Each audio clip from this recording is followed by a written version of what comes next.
네, 안녕하세요. 서울대학교 보건대학원의 김성규 교수입니다. 네, 오늘은 독성의 기전, Mechanisms of Toxicity에 대해서 살펴보겠습니다. 어떤 물질이 몸에 또는 표적기관에 직간접적으로 이상을 일으키면 그 세포의 기능, 또는 조직의 기능과 구조가 손상되고 그리고 이것이 회복이 제대로 안 되면 독성으로 나타납니다. 이러한 결과적인 독성을 네 가지 단계로 나눠서 설명을 해볼 수 있을 것 같아요. 첫 번째는 유해 물질이 그 자체로 또는 해롭게 변해서 표적기관에 전달되는 과정이 필요합니다. 두 번째는 그 유해 물질이 표적기관과 반응하는 그런 단계입니다. 그럼으로써 세포의 기능이 손실될 수 있고 회복이 일어날 수 있지만 또는 적응이 일어날 수 있지만 그것이 불충분하거나 부적절하게 되었을 때 독성으로 나타나게 되는 것입니다. 개념적으로 AOP는 분자 수준의 그런 Initiating Event 또는 Key Event에 주안점을 두고 있고 이것들을 연결해서 노출에서부터 독성까지의 그런 관계를 모시적으로 보여주는 것이라고 볼 수 있겠습니다. 네, 각 단계별로 살펴보도록 하겠습니다. 내용이 좀 방대하지만 최대한 요약해서 설명드리고 여러분들이 카세탁스칼러지 원전을 살펴보시는데 도움이 되었으면 좋겠습니다. 첫 번째는 유해 물질이 표적기관에 전달되는 것에 대한 이야기입니다. 아까 그 그림을 잠깐 왼쪽에 표시해 놓고 있는데요. 전달된다라고 하는 의미에 대해서 말씀드려 보겠습니다. 일단 노출의 주요 루트가 있죠. 경피이든 또는 오럴이든 경구라고 하죠. 그 다음에 흡입이든 여러 형태로 노출될 수가 있고 태아의 경우에는 경태반으로 노출될 수도 있습니다.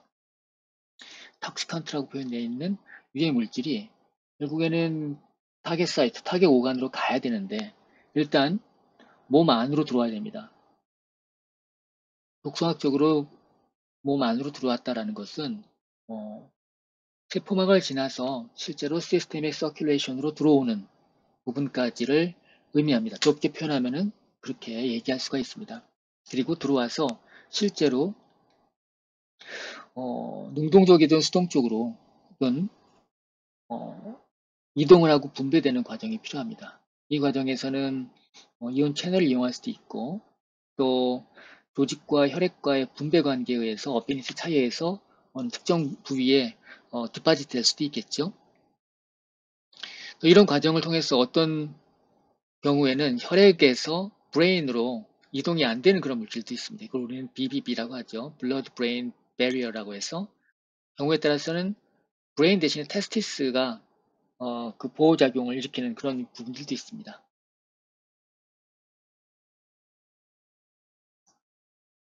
또 배설되어서 바깥으로 나가는 데 있어서 일반적으로는 장을 통해서 이제 배설되거나 신장을 통해서 배설되는데 재흡수되는 경우가 있습니다. 특히 이제 그 우리가 엔테로헤파틱 리서큘레이션이라는 용어로서 표현하고 있는데요. 장간 순환이라고 우리는 얘기하고 있습니다. 그래서 그 장을 통해서 이제 바깥으로 나가야 되는데 장내 미생물들이 다시 얘네들을 반응을 일으켜서 미생물 입장에서는 대사가 되겠죠. 그래서 이것이 다시 재흡수되어서 다시 순환되는 그런 경우도 있습니다. 아무튼 이런 경로를 통해서 전달될 수가 있고요. 프리시스테믹 일리미네이션이라고 한다면 그 실제로 어, 흡수된 양이 경로에 따라서 크게 달라진 경우가 있죠. 특히 지난번에 First Pass Effect에 대해서 얘기했었는데 그런 부분이 어, 영향을 줄 수가 있겠죠. 이 부분에 대해서 지난 시간에 얘기를 좀 했었던 것 같으니까 좀 넘어가도록 하겠습니다.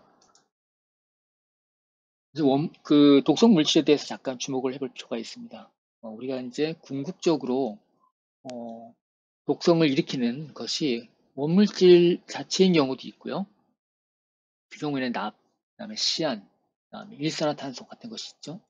어떤 경우에는 몸에 들어온 그 물질이 대사되어서 그 대사 산물이 해로운 경우도 있습니다. 이거는 이제 사이화탄소 또는 CCl4의 대사체이죠. 점 찍은 것은 라디칼을 표현하고 있습니다. 벤조이파이렌이 발암성 물질 알려져 있지만 그 자체의 원물질보다는 그 대사체, 긴 이름을 갖고 있는 요 에폭사이드 형태의 대사체가 실제로 궁극의 독성 물질이라고 얘기할 수 있겠습니다. 어떤 물질의 경우에는 산화하는 그 수준에 따라서 산화수에 따라서 독성이 다르기도 합니다. 요거는 숙제로 드릴 테니까 다음 시간까지 한번 기소종들이 여러 개가 있는데 조사해 보시고 노출원에 따라서 조금씩 다릅니다. 많이 분포하고 있는 그 기소종들이 그리고 독성도 다른데 한번 조사를 한번 해보시면 좋겠습니다. 아무튼 이 슬라이드에서 말씀드리고 싶은 것은 궁극의 독성 물질이라고 얘기하고 있는데 그것들이 이 표 3-1에 표현이 되어 있습니다. 그래서 그 자체로 새로운 물질도 있고 말씀드린 것처럼 대사대에서 나타나는 것도 있고 한데요. 그래서 펜 얼티메이트라는 표현을 썼습니다. 펜 얼티메이트라고 하는 것은 그 궁극 바로 옆에 있는 그런 뜻이라고 얘기할 수 있겠습니다. 이 표현은 여러 가지 유해 물질들이 알려져 있는 것들이 우리 몸에 들어와서 실제로 여기네요. 그 대사 효소에 의해서 실제로 더 궁극의 물질로 변한 다음에 독성작용을 일으키는 것들을 정리를 해보고 있습니다. 그 가운데에서도 일렉트로필릭한 물질이라고 보여주고 있는데요.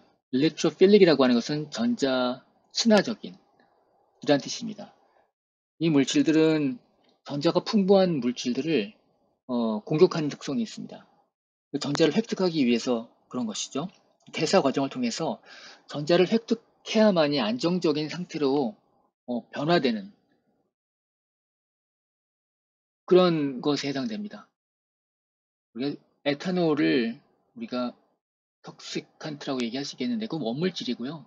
얘가 신체에 들어가서 알데하이드 디하이드로게나즈에 의해서 알데하이드가 되었을 때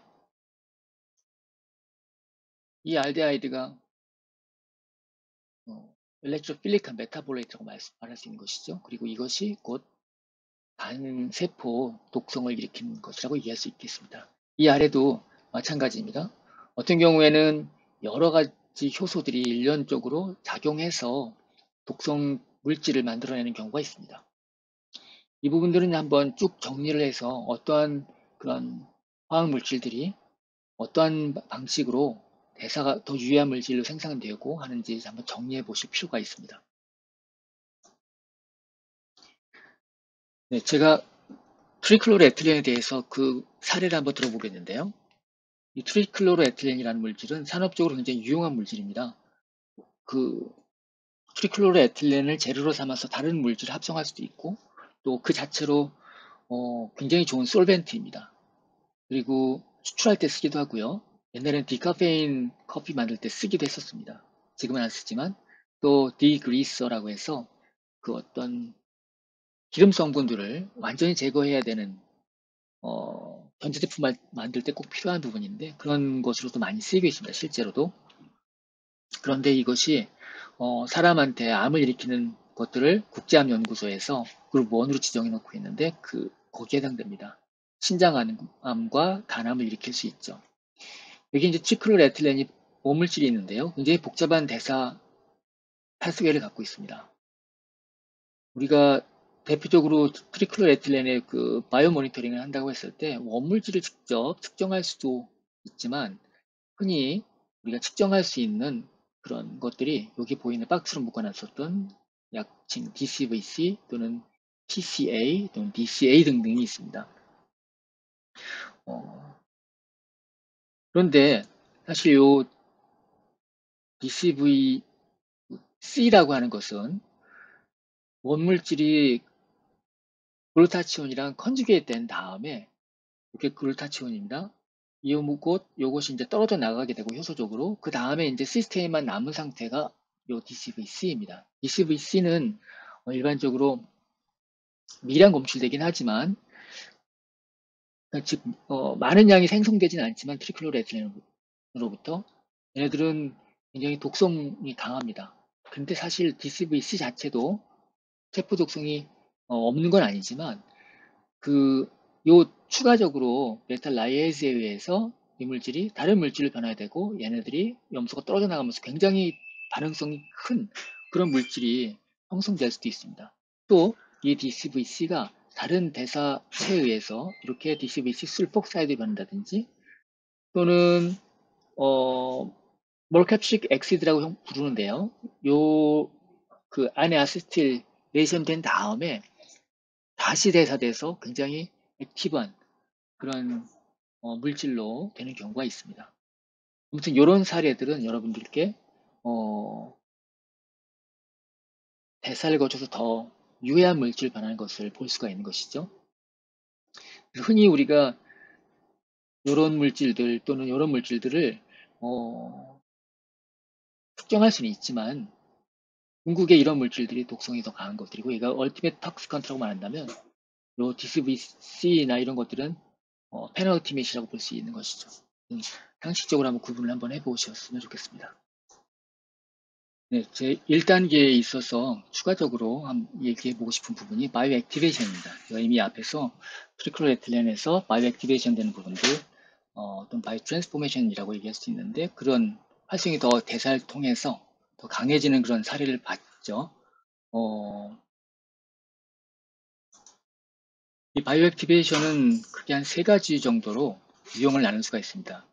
일반적으로 그 일렉트로필릭한 물질이 형성되거나 프리 라디칼 형성하는 데 있어서 바이오 액티베이션 형성될 수 있는데 프리 라디칼 형성되는 것들이 한 3가지 정도 반응이 있다고 얘기할 수 있는데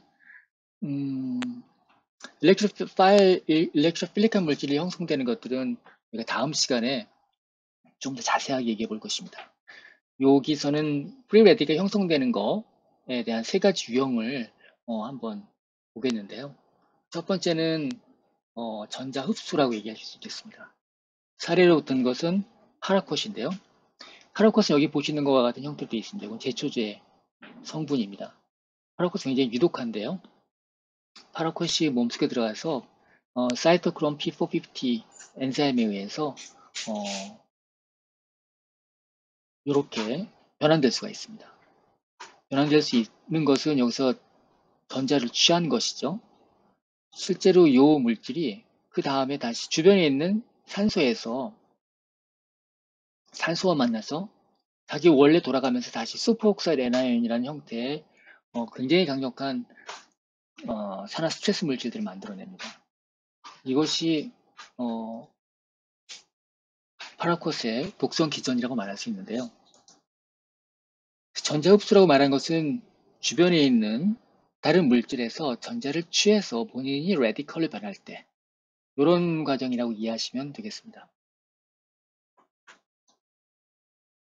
두 번째는 전자를 상실하는 경우도 있는데요. 이 그림에서 보시는 것은 벤젠입니다. 벤젠의 대사도도 좀 복잡하죠. 벤젠이 몸에 들어와서 벤진 옥사이드가 된 다음에 페놀이 되고 페놀이 하이드로퀴논이 되고 하이드로퀴논이 벤조퀴논으로 됩니다. 지금 말씀드리고 싶은 부분은 이 과정인데요. 하이드로퀴논은 벤젠고리에 OH, 하이드록실기가 2개가 있습니다. 여기서 하이드록스퀴논이 세마이퀴논이 되고 세마이퀴논이 결국 벤조퀴논이 되는 과정에서 전자를 잃게 됩니다. H 담겨 있는 거 하나가 빠져나간다고 보시면 되겠죠. 여기 까맣게 된 것이 라디칼입니다.